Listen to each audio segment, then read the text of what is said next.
Hello, I'm coming to you from an undisclosed location. Um, I was able to get a copy of Medical Apartheid. I've been getting a little bit of support so I can get materials. Most of my other books are still in storage, so I had to pick these up. Um, and I figured I wanted to do this because, for one thing, we don't know what's going to happen. And some of these materials, now that I'm teaching and creating courses for another platform, and for multiple platforms, I need to get these materials and do as much as I can while I can, because after this year, who knows? Um, and who knows what's going to happen to libraries and what's going to happen to bookstores and things like that. We really don't know. But I also want to talk about the distrust that black people have for the system. And just to give you a reason why, it doesn't come out of nowhere. So this chapter 8, I'm going to chapter 8, is called The Black Stork, the eugenic control of African American reproduction. She might easily have endured the life of quiet desperation dictated by her birth, then vanished without a ripple. The granddaughter of a slave, the daughter of a sharecropper, the younger sister of 19 siblings. She was intelligent, hardworking, and loved to read, but she was also dark-skinned, uneducated, and a woman, a recipe for failure in rural Mississippi. The year was 1961, but it might as well have been 1861.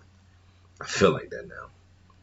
She helped her family eke a hard-scrabble existence on a plantation in Sunflower County by picking 300 to 400 pounds of cotton a day for $1 a hundredweight. They spent their days exhausted, hungry, and shabbily garbed, but her family never earned enough to break the cycle of debt and remained trapped in the usurious latter-day slavery called sharecropping.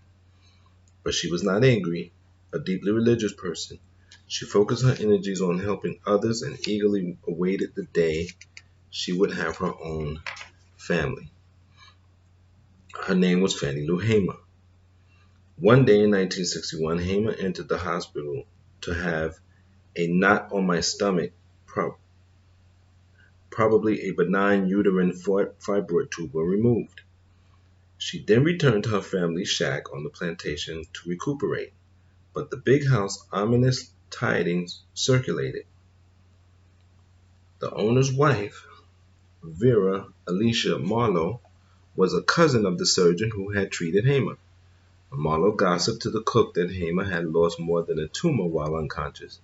The surgeon had removed her uterus, rendering Hamer sterile. The cook repeated the news to others, including a woman who happened to be Hamer's cousin, and thus Hamer was one of the last people on the plantation to learn that she would never have a family of her own. I went to the doctor, who did that to me, and I asked him why. Why had he done that to me? He didn't have to say nothing, and he didn't. If he was going to give that sort of operation, then he should have told me. I would have loved to have had children. But a lawsuit was out of the question, Hamer recalled. At that time, me getting a white lawyer against a white doctor, I would have been taking my hands and screwing tacks in my casket. A rage seized her and she complained bitterly about her fate. But she also grew fascinated by political power as a means to redress injustice.